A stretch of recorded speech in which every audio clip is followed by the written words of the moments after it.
বাইরে কি হয়েছে বাবা? একটা গুন্ডা এখানে হামলা করতে চেয়েছিল, একটু জন্য ধরতে পারলাম না। তবু তোমার এই প্রতিরোধের মূল্য অনেক।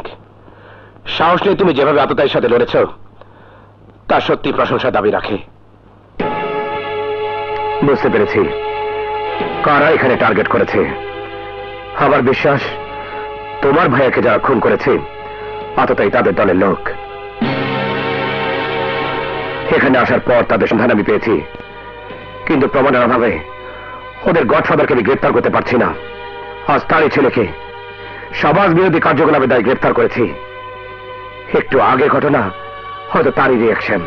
কোন সন্ত্রাসীর যেন তোর হাত থেকে ছাড়া না পায়। তোর বাবা বড় সাধ করে তোর নাম রেখেছিল বিপ্লব। দেশে দেশে যুগে যুগে বিপ্লব সাধিত হয়েছে অন্যায় আর অত্যাচারের বিরুদ্ধে। কোন সন্ত্রাসী আমার হাত থেকে ছাড়া পাবে না মা। বাবা দেওয়া বিপ্লব নামে যে গর্ব কোনদিন আমি তা গ্লানিতে পরিণত হতে দেব না।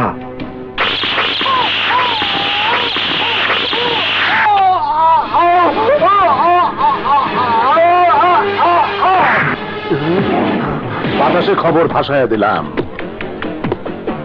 সাংবাদিকরে মারতে পারো নাই দেখা তুই মরলি। দায়িত্বটা কারে দিই? বড় ভাই আমাকে দিন। বড় ভাই আমায় দিন। আমাকে দিন বস। বস আমাকে দিন। ভাবগতিক দেখে মনে হইতেছে খুব চিন্তায় পড়ে গেছো।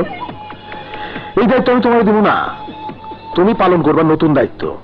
বস নসের জন্য কিছু একটা করেন।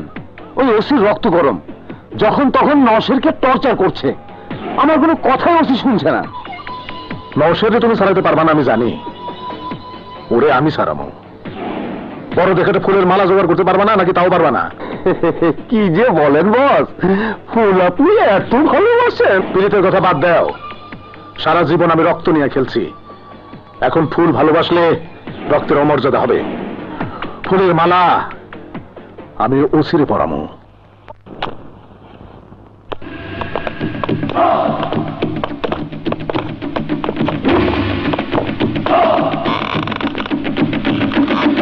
আসসালামু আলাইকুম। ওয়ালাইকুম আসসালাম। চিনতে পারছেন ওসি সাহেব? আমি জোয়ারদার, সমাজ সেবক, রাজনীতিবিদ, গরিবের বন্ধু। এখানে প্রবেশ করতে হলে অনুমতি লাগে। বাতাসে খবর ভাইসা বেড়ায়, এখন ভালো কাম করছেন দেখে অনুমতি না নিয়েই ঢুকে পড়ছি। আমার পোলা নওশে সঙ্গ দোষে বঙ্গ ললনাদের খপ্পরে পড়ছিল, মাঝে মধ্যে ডাল দুলো খাইতো। আপনি কোনো চিন্তা করবেন না, আজ ওরে বাসায় নিয়া গরু ছাগল যেমন করে পিটায় এইরকম করে পিটায় গায়ের চামড়া তুলে ফেলামো। আর আপনি ওরে শাস্তি দিয়ে যে ভালো কাজটা করছেন, এর লেগা ফুলের মালা দিয়া আপনারে সাধুবাদ জানাতে আসছি। আসেন।